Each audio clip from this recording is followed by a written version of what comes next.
Hi guys. Hope everyone's having a wonderful day. Let's go ahead and jump into the checklist for March 26th. So you should be in Schoology. You wouldn't have seen this video if you weren't. So you should be in Schoology on the March 26th folder. And let's take a look at today's checklist. So watch the daily video per the usual. If you're watching this video right now, you are on your way. And then we are going to read for 10 minutes and fill out the what you're reading form.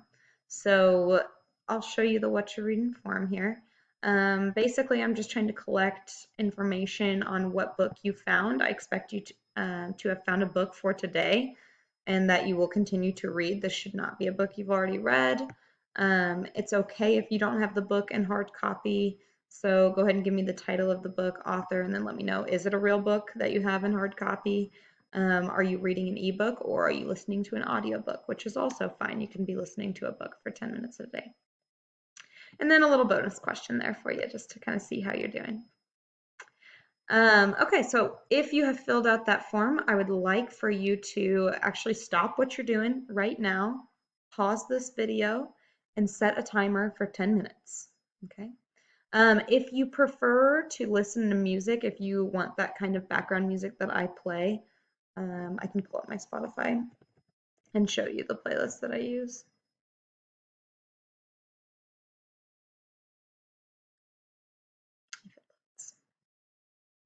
If you don't care, you can pause this part or skip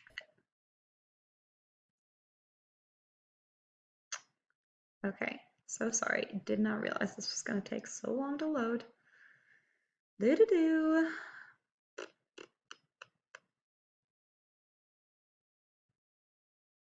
Okay, I go to browse.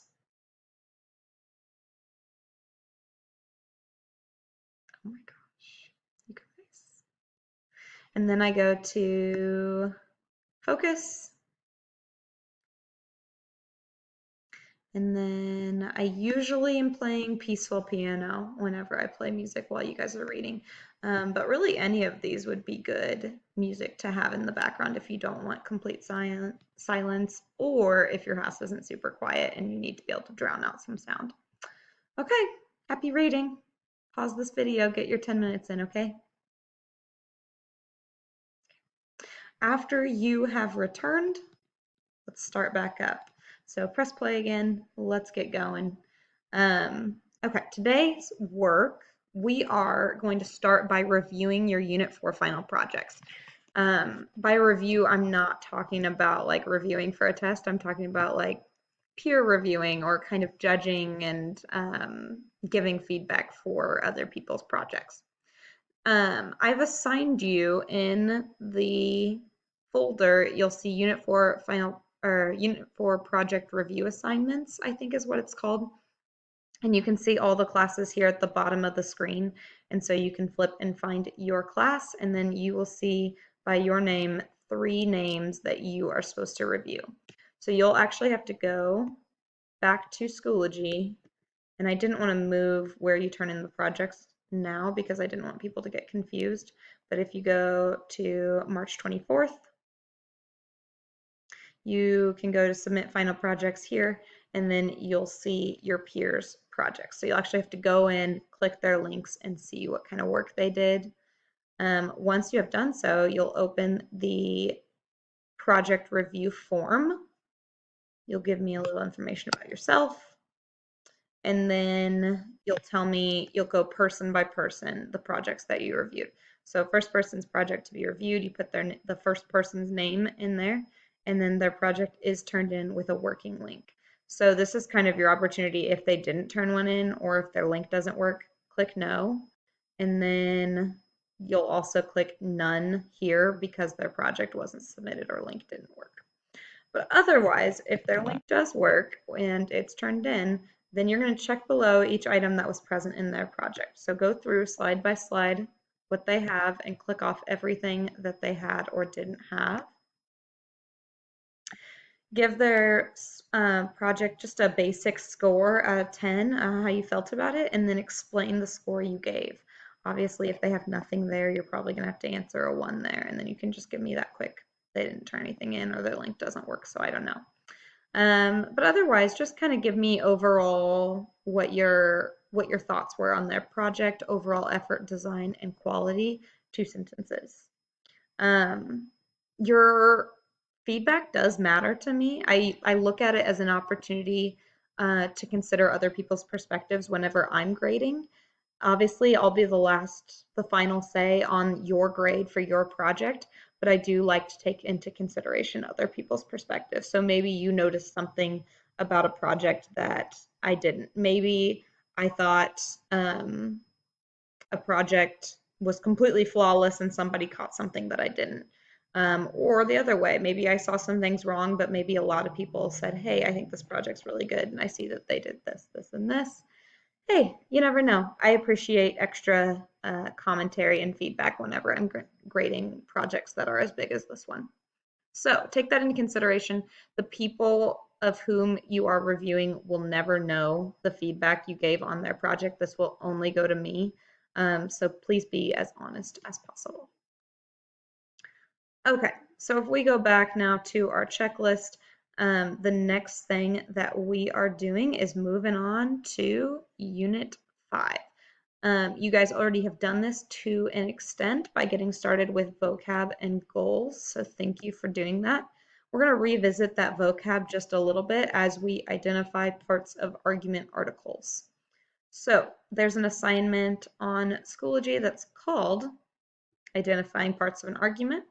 You'll open that up and we're going to do part of it together here today. So if you want to go ahead, maybe pause this video again, get this article open so that you can maybe do a side-by-side screen, and I'm going to talk you through how to answer part of this just to get you started and kind of model that for you.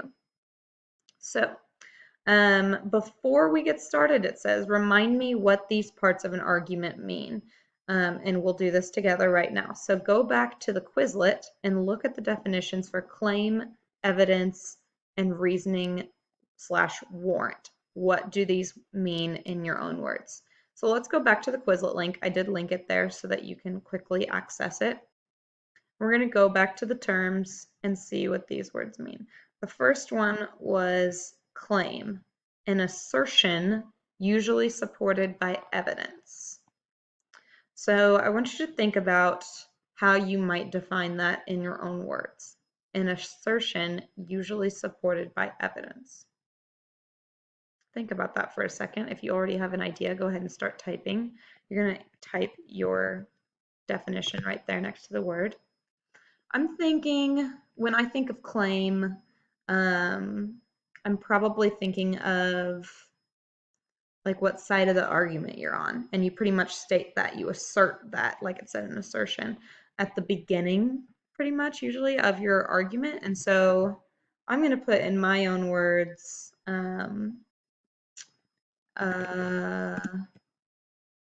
state a clear statement defining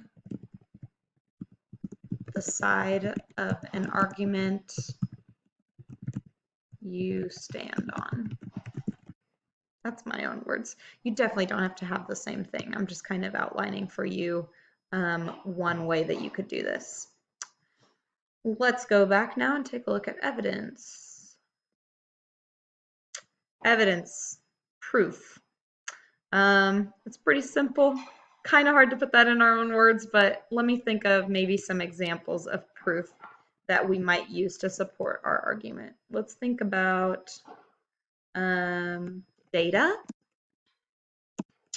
quotes from interviews.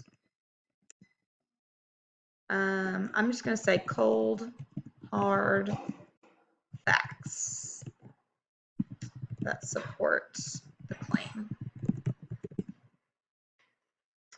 Okay, and then let's look at warrant or reasoning. Now, a lot of us, I think, more in kid-friendly terms, I guess, reasoning, it would be how we say this, but in more debate terms, we call it a warrant. So I made them side by side because they are the same thing, but I want you to start kind of distancing yourself from saying reasoning and start calling it a warrant. So let's find out what a warrant is. Let's go back to our vocab list. Okay, the link between the evidence and the claim answers the question, how does this information support my claim? Oh, my dog came to visit. Luna, say hi. Luna.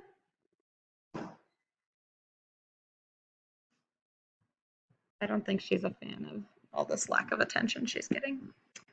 Okay, back to the work. Sorry, I digress. Warrant reasoning. How does this information support my claim? So basically, when you're thinking about a claim, you say, this is the side I'm going to stand on, and then you're going to give a whole bunch of proof, but the proof has to tie to the claim. So you're going to file those under warrant. So you might say the really basic ones always, like school uniforms. So you might say, I am pro school uniforms, and then you're going to list 3 reasons why you support school uniforms. Those reasons are called warrants, and then you provide all that data and information and facts to support those. So we're going to call a warrant, I guess, if you want to pause this and think about how you might define that in your own words, you can. Let's say a warrant reasons that you plan to prove with facts that support your claim. I'm going to say facts / evidence because that is the kind of academic term that we're going to be using. Okay, so now that we've kind of refamiliarized ourselves with claim, evidence, and warrant, let's go in and we're going to start looking at articles. Ooh, this looks ugly all of a sudden. Let me fix this. Why are you the way that you are?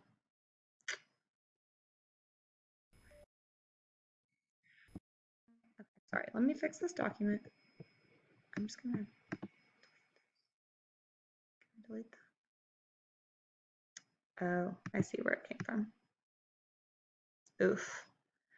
Okay, well, guys, I'm gonna have the second part of the article fixed, or this worksheet fixed, because it looks really ugly right now.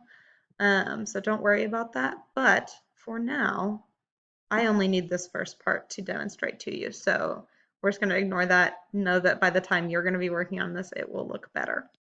I'm going to model for you, and we're going to do together this first part of the worksheet. So you're going to look at articles arguing a pro side and a con side, or vice versa, actually. And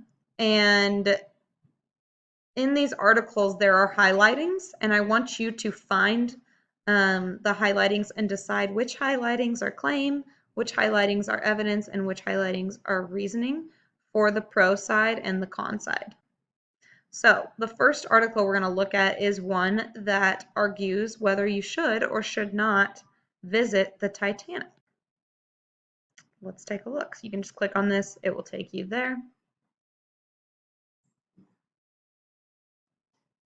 I do want you to generally skim the article, but obviously you are looking at the highlighting.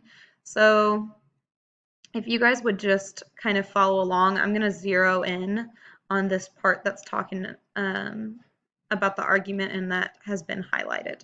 By the way, it's super hard to tell in this article, but this highlighting is a yellow and this is an orange. Shocking, I know. Okay, let's read this part.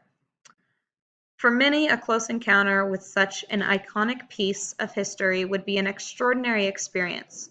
To date, only 200 people have seen the wreck up close. That's fewer than the number of people who have gone to space. But not everyone is thrilled with the idea of turning the Titanic into a tourist destination. Some say it's not respectful to those who died. Back in 2012, when another company was considering taking tourists down to the wreck, Edward Kamuta, then president of the Titanic Historical Society, spoke out. In an interview with National Geographic, he said, "To us, it's a grave site. Why disturb it any further?" Others don't see the Titanic as disrespectful. In fact, many see it as a way to honor those